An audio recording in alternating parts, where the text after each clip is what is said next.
आज संसद का ये जो सत्र शुरू हुआ है उसका दूसरा दिन नष्ट हुआ, बेकार गया।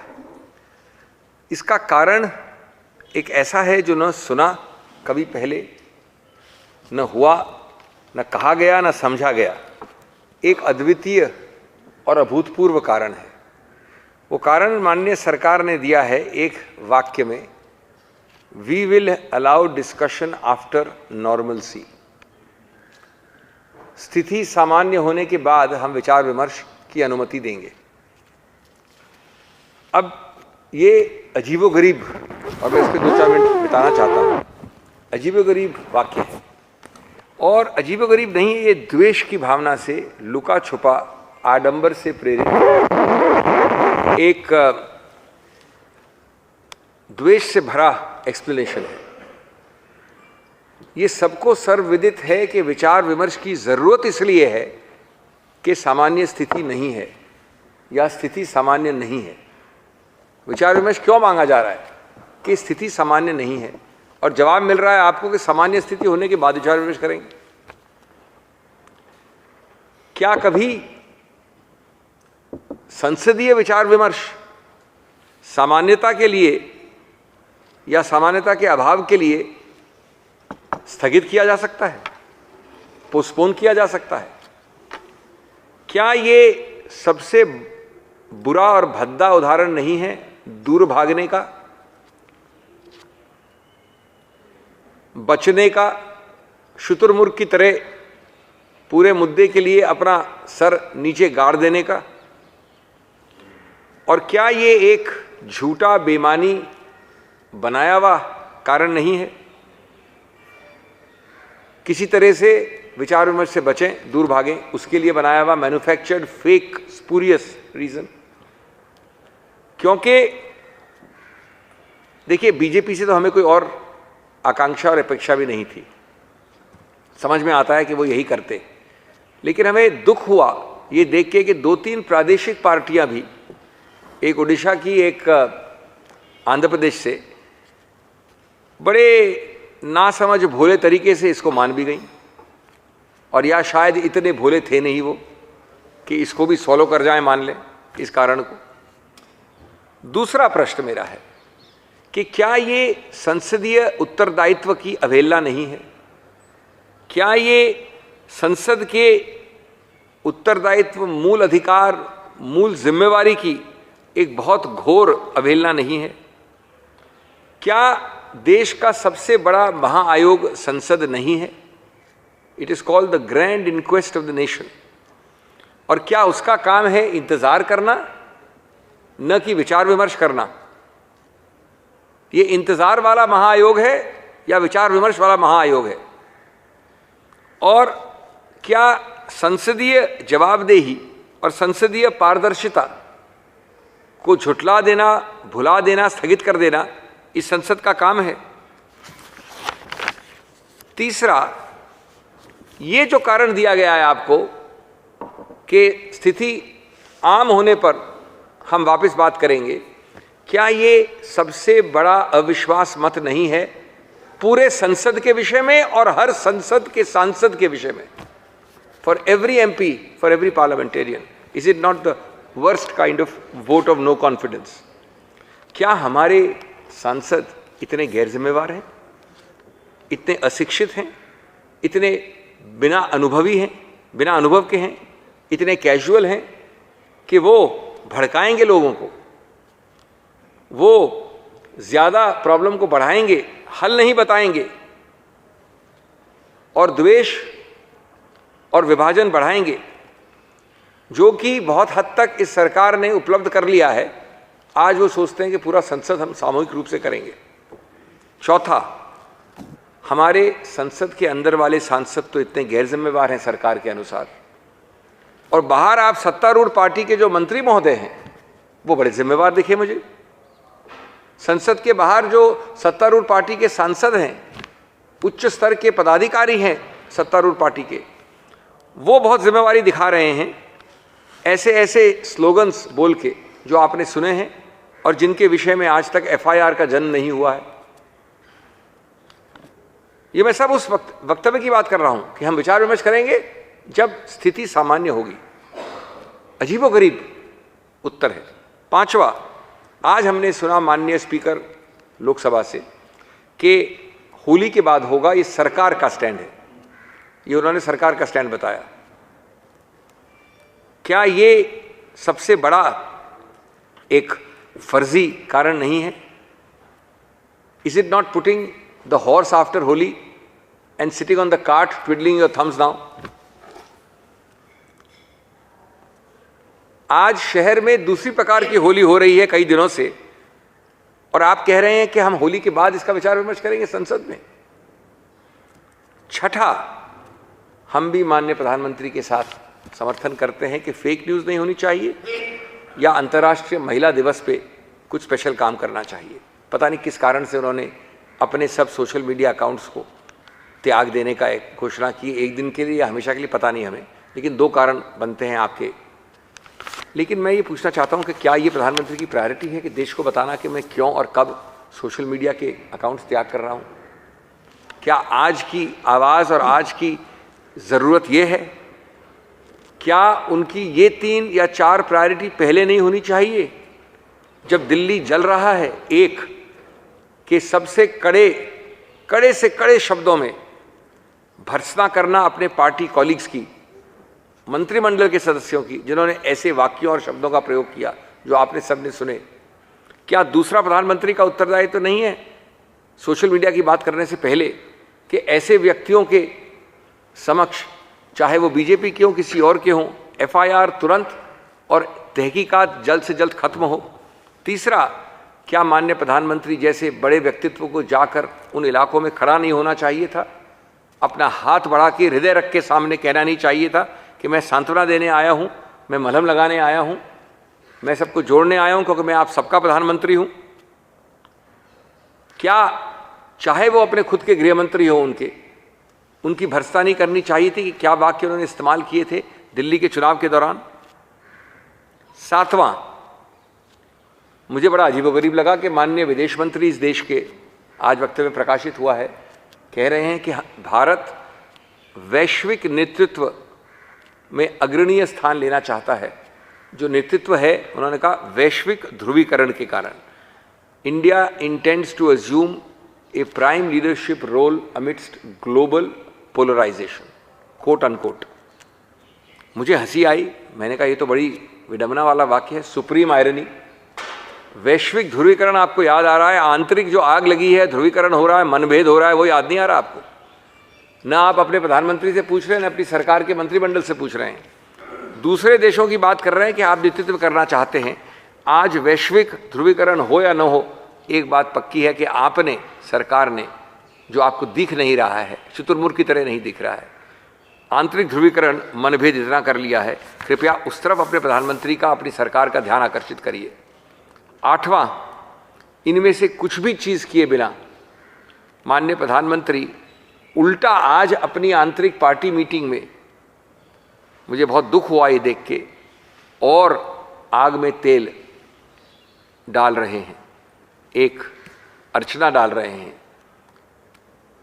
वो अपनी मलहम और सांत्वना के बजाय शायद आग में और कुछ कह रहे हैं। उन्होंने भारत माता की जय जैसे एक शुभ वाक्य का राजनीतिक सस्ती डिबेट में भी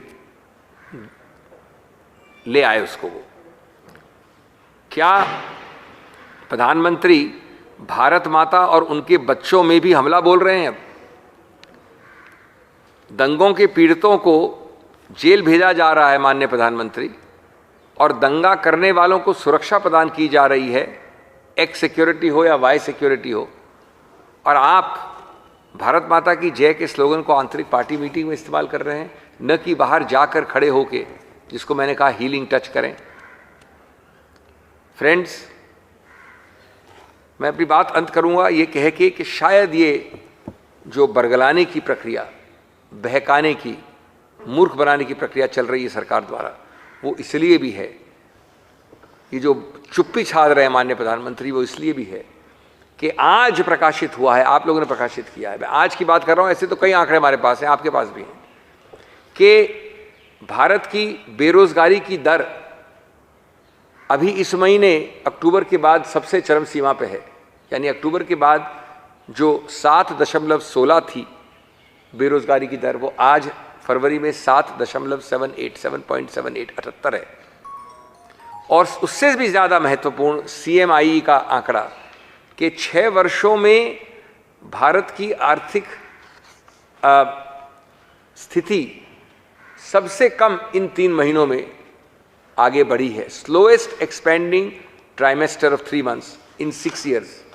और तीसरा, ग्रामीण इलाके में विशेष तौर पे बेरोजगारी की रेट फरवरी में जनवरी की रेट है 5.97 और फरवरी की रेट है 7.37, 5.97। Unemployment, rural unemployment rate has increase to 7.37। Possibly this is another reason for the silence. Friends, today we are sad that Parliament has lost its second working day after resumption. But the reason, friends, is unprecedented, unheard of, unbelievable, remarkable. The reason given in one sentence is we will allow discussion only after normalcy, quote unquote. We have heard it for the last 2 days. It is laughable if it were not tragic.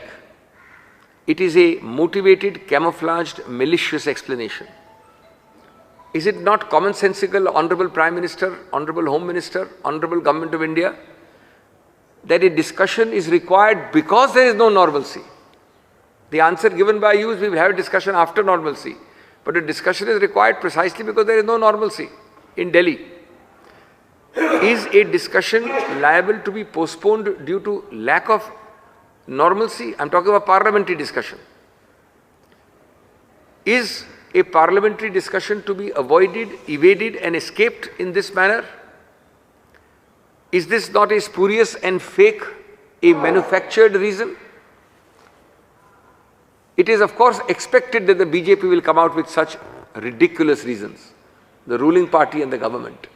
We are unfortunately sad and astounded that some parties, especially some regional parties from Odisha and Andhra Pradesh, appear to have swallowed this spurious explanation hook, line and sinker.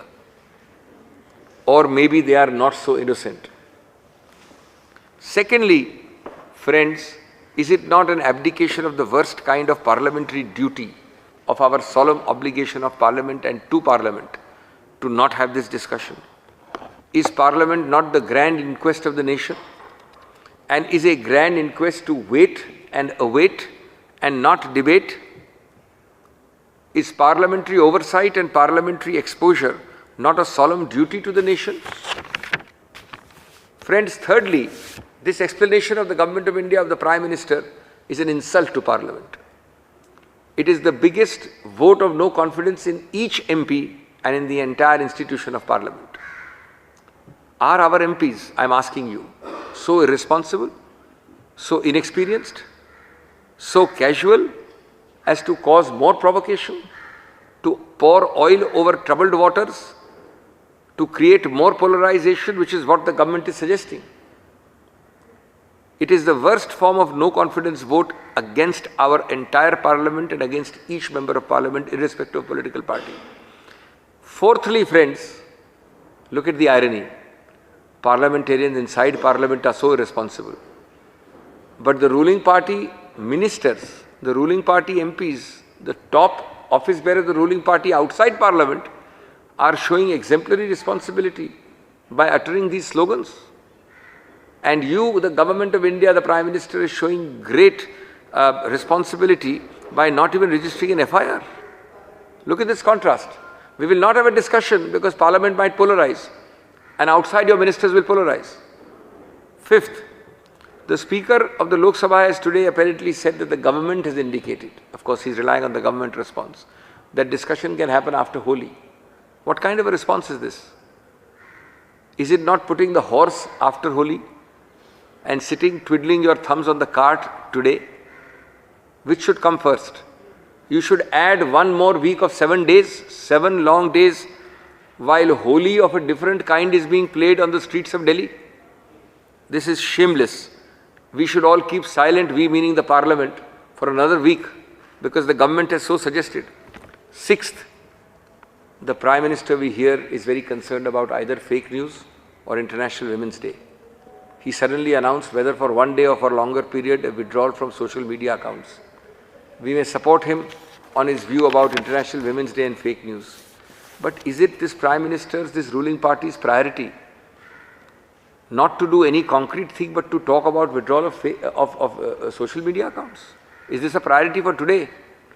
Has the Prime Minister, and I am charging the Prime Minister directly, A, used the harshest stern language against his ministers and MPs who have used these terrible slogans and utterances in the middle of burning Delhi?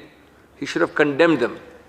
B, has he done it? No. B, has he directed an FIR and swiftest investigation being over? No. But he's talking about withdrawal of social accounts. Third, and this is most important, it is more important than anybody might think, has the Prime Minister gone to the affected areas, stood there and said, look, I am your Prime Minister. I am here to extend a healing touch and a helping hand. I am everybody's Prime Minister. Has he condemned the utterances of his Home Minister during the Delhi elections? Then, friends, he has no right to talk of withdrawal of social media accounts or otherwise. Seventhly, I was intrigued by another supreme irony. The irony of reading the Foreign Minister of India saying that India intends to assume a pivotal and a leadership role amidst global polarization. Supreme irony, friends. We are so happy that India will assume a global leadership role. But pray, please have some time for domestic polarization. Please tell your Prime Minister and your Government of India to look at this a little bit. Don't talk of global leadership while your house is on fire. Eighthly, friends, instead of doing any of the aforesaid things, the Honorable Prime Minister today, in his usual coded language, appears to be trying to pour more oil on troubled waters. A auspicious slogan like Bharat Mata Ki Jai should not be drawn into crass, cheap political debate by addressing internal party meeting. The Prime Minister should not be seen to be using this as grist to his political mill.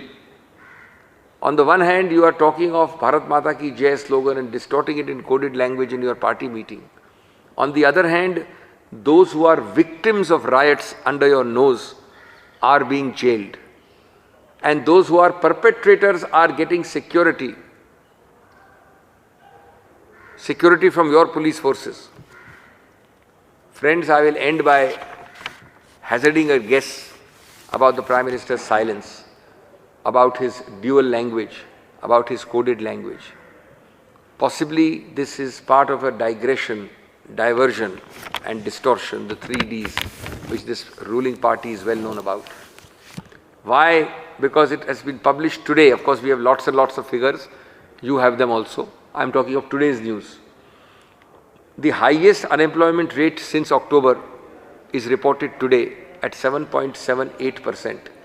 Even increased from January, 7.16% is the unemployment rate.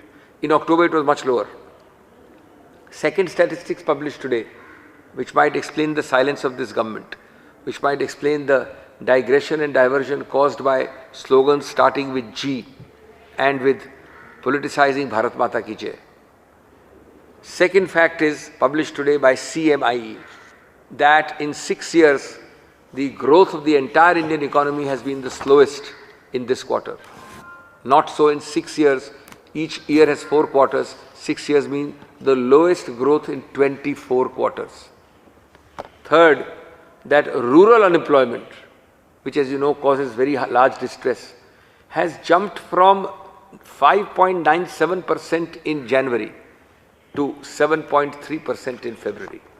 Friends, these are the harsh realities behind such digression, such diversion and such distortion. Thank you.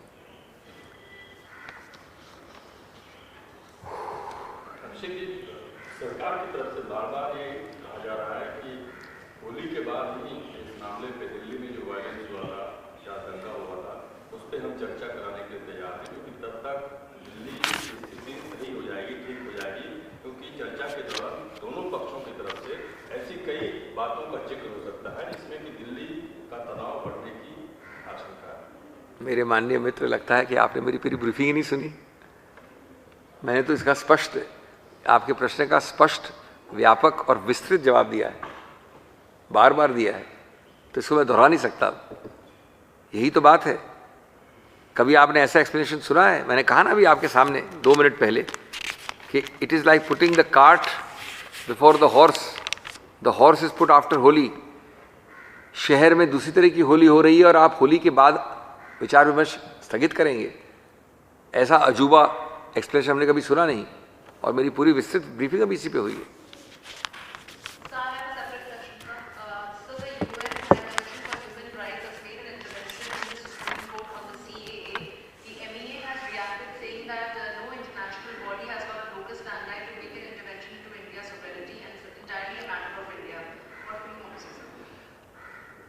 I am not here to comment on the actions of any organization which is apart or somebody else.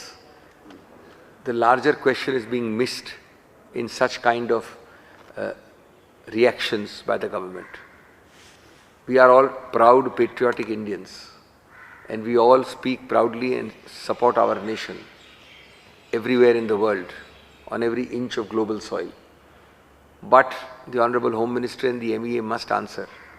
Why are we today being looked at with suspicion and finger pointing by not one, but 20, 40, 30 nations across the world?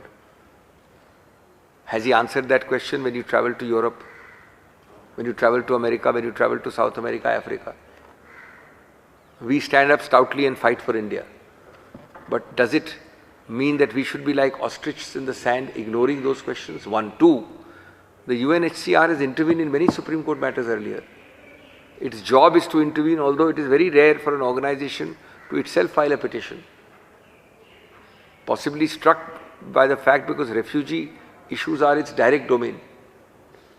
So I would humbly, with folded hands, request the government to start looking more at messages and less at picking up an AK-47 and shooting the messenger.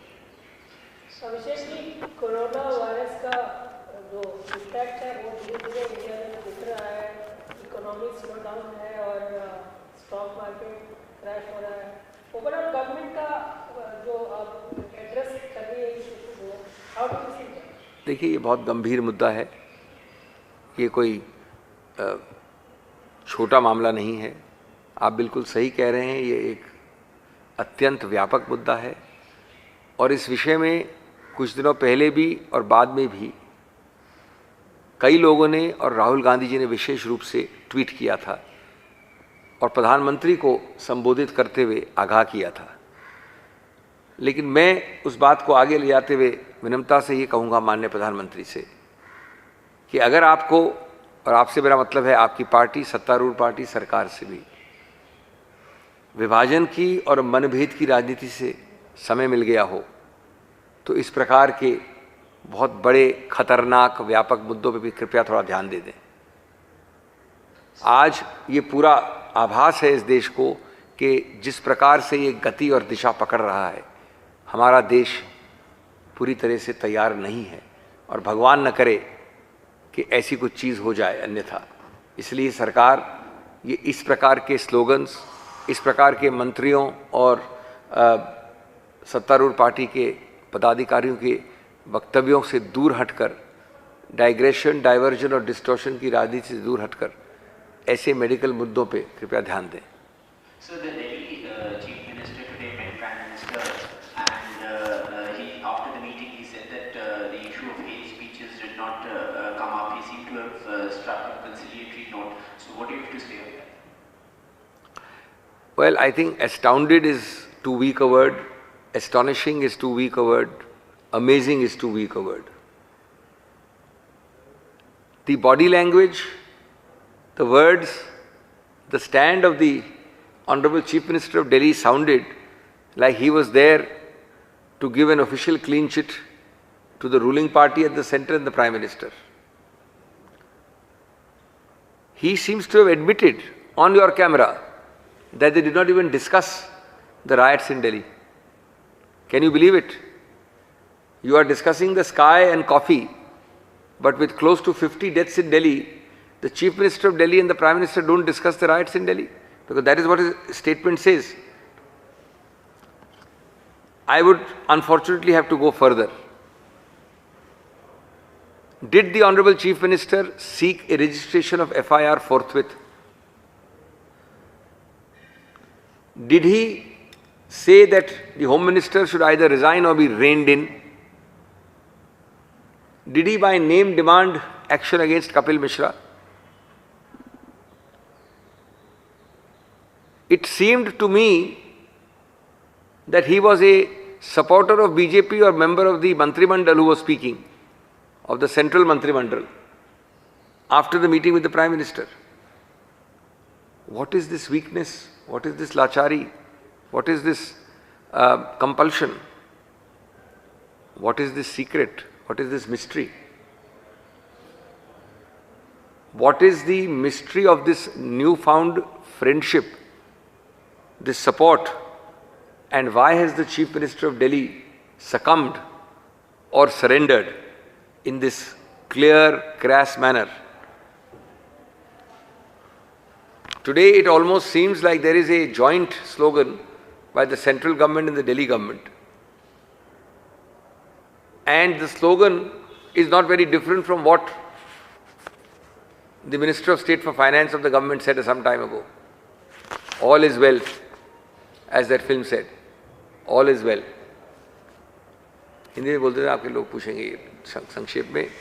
देखिए, अचंभा शब्द इस्तेमाल करूं या कभी ऐसा सुना नहीं अनहोनी कहूं, आज माननीय मुख्यमंत्री दिल्ली की बॉडी लैंग्वेज देख के लगा कि कोई बीजेपी के सहयोगी माननीय प्रधानमंत्री से या बीजेपी के मंत्रिमंडल के कोई सदस्य माननीय प्रधानमंत्री से मिलकर बाहर आके क्लीन चिट दे रहे हों अपनी ही सरकार को. ये एक अभूतपूर्व अनुभव था हम लोगों का, कई लोगों का. और बाद में औपचारिक रूप से माननीय मुख्यमंत्री दिल्ली ने कहा कि हमारी सीधी बात, औपचारिक बात नहीं हुई दंगों के बारे में, विचार विमर्श नहीं हुआ. हमने पूछा अपने आप से कि आपने आकाश की बात की, चाय की बात की, एक मुख्यमंत्री दिल्ली, एक प्रधानमंत्री भारत, और लगभग 50 से थोड़े कम मृत्युओं की बात नहीं की. क्या आपने एफआईआर तक मांगी उन महानुभावों के विरुद्ध नाम से? क्या आपने कहा कि अगर माननीय गृहमंत्री इस्तीफा नहीं दे रहे तो कम से कम उनको नियंत्रित तो करना चाहिए, बेंच तो करना चाहिए? क्या आपने कपिल मिश्रा के विरुद्ध कुछ नहीं मांगा, या आपके वो नए दोस्त बन गए? इस नई दोस्ती का राज क्या है? ये रहस्य क्या है? ये मजबूरी क्या है? कौन सी चाबी है केंद्र सरकार के हाथ में जिससे ये नियंत्रण, काबू चलाया जा रहा है प्रदेश सरकार के ऊपर दिल्ली की? किस कारण से ये घुटने टेक दिए गए हैं? और आज बी टीम नहीं, बीजेपी की ही टीम लग रही है आम आदमी पार्टी, केजरीवाल जी. इस रहस्य का खुलासा जितनी जल्दी हो उतना बेहतर होगा. पूरा देश और दिल्ली विशेष रूप से ये प्रश्न पूछ रहा है. Thank you.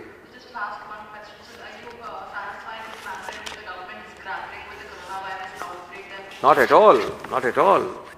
I just said our former president has repeated it earlier, and let me tell you that from 12th when he tweeted, today we are on 3rd March. It is just under 1 week, less than 1 month. Today the situation is much worse. He was already worried then, he gave figures, and we have given figures after that. Today it is much worse. So certainly not, emphatically not. And as I said, we would be very happy if the Prime Minister and his party found time from divisive politics, from using slogans starting with G and dragging the auspicious slogan about Bharat Mata into crass commercial politics. If they would attend to coronavirus, if they have the time, we request them with folded hands.